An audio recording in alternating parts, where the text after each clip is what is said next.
Hi, a bit of housekeeping. Some life stuff got in the way of me scripting and recording this video to the initial depth that I had been planning. So rather than delay the series any longer, I'm going to put forth an abbreviated version of this video about ritual. And if there's interest, I still have the larger draft that I was working on, and I'm happy to make a longer, truly in-depth video about ritual if that's what you want to see. So just let me know. What makes something sacred? That is the question I'm hoping to answer in today's video. I've been thinking about this question for several years, but I've been actively studying about this question for maybe a little over a year now. And one of the gems that came out of this inquiry is the book, The Power of Ritual by Casper Ter Kuile. So I'm going to be leaning heavily on his knowledge and framework of what makes a ritual. For me, mornings have always been very sacred.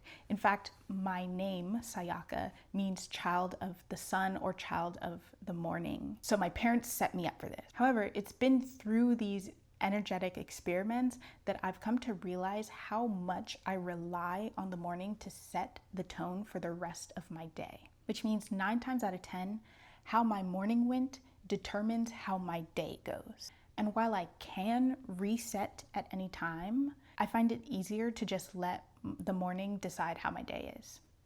Is this the best system? No, but it's the one that I have. And I want to take this moment to remind you that everything is arbitrary. And so I'm telling you the rules that I made up for myself that work. And I'm going to continue to use them until they don't work anymore. I'm inviting you to make up your own rules, hence this whole series. A side note that feels worth mentioning here, similar to the quote that I shared in the last video, when we're talking about choosing a center has costs, but it also makes everything easier. That's also how I visualize my mornings, because ultimately I have to protect my mornings with my life if I'm going to decide that it is the lever upon which everything else sits. I have to protect those really aggressively in order to make sure that I have a good morning so I can have a good rest of my day. But because I have decided wholesale that my morning is the litmus test for the rest of the day, I also have been able to create a simple and repeatable blueprint to make sure that I'm reaching my definition of success consistently. So cost is almost everything has to bend towards my morning. And obviously there's a high risk of, like, if I have a bad morning, then I'm just allowing myself to have a bad day. But the ease comes with, because I have all my systems in place, once I trigger it with that good first hour, everything else throughout the day just follows with ease. I suppose we need to talk more about systems, but that'll come in another video. I share all of this because after reading The Power of Ritual, I shifted a lot of my morning routine into something that felt more ceremonial, something that felt more sacred. And that's how I transitioned these mundane habits into more ritual practices. So let's demystify ritual for a moment.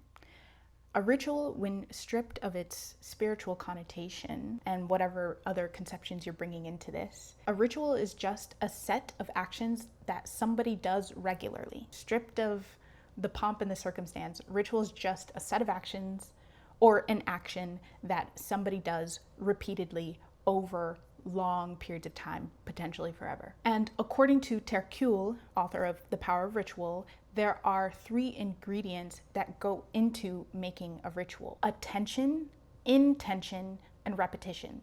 So intention, thinking about what is the tone that you want to set as you're going through this practice. What energy do you want to cultivate throughout and as a result of the actions that you're about to take? Attention is about being fully present in the process, giving your entire focus and energy into what you are currently doing. And repetition, self-explanatory, it's about repeating the thing. It's about doing that action, that ritual, regularly and consistently. So to transition any simple habit into a ritual, be deliberate about the attention you direct and the intention you set towards that action. And that's where the shift will be able to take place. Like I mentioned, I've turned my morning routine into a ceremonial practice, specifically tea drinking. So previously, my morning bevy was something that I made in a rush and then drank while I was doing work on the computer. It was not very meaningful, and it was not anything that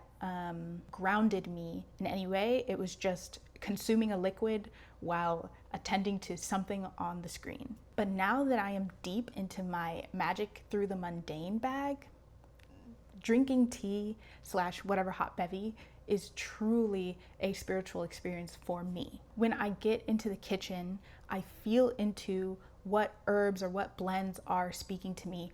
I think about what is the energy that I would like to support me throughout the day. My intention throughout the process of choosing and making and drinking the tea is to ease me into the day, is to give me that sensation of divine unification. At every step, while I'm putting the tea into the strainer, when I am mixing in my other little tinctures, and while I'm waiting for the tea to steep, I am fully attending to the process. I am utilizing all of my senses to focus on the singular thing in front of me, which is making and then drinking that tea. There's no multitasking here. When I sit down to drink that tea, I'll often sit near a window, especially if it can be open so I can get a little wind feeling, which is one of my favorite sensations. While I'm drinking, I am fully engaged in each sip. That feels ceremonial. That is what makes something as simple and commonplace as drinking tea feel more like ritual. So if you want to take a habit and transition it into ritual, use those 3 elements. You already have repetition locked in because, again, this is a habit, so this is something that you're doing regularly. But before you start that process, set an intention. Determine what meaning you would like to infuse into the practice, into the habit. And then while you're in the middle of doing this action, doing this habit, give it your full attention, give it your singular focus to the degree that you're able to. Think of each micro action within the larger task as an opportunity for curiosity, as an opportunity to find something sacred, something magical within each step. And you can make this shift with anything. It can be your skincare routine, it could be your morning walk or bike ride, it could be even playing with your pet, reading, journaling, even cleaning, actually. I'll say, just because you could make washing the dishes a spiritual experience, should you? J'en sais pas.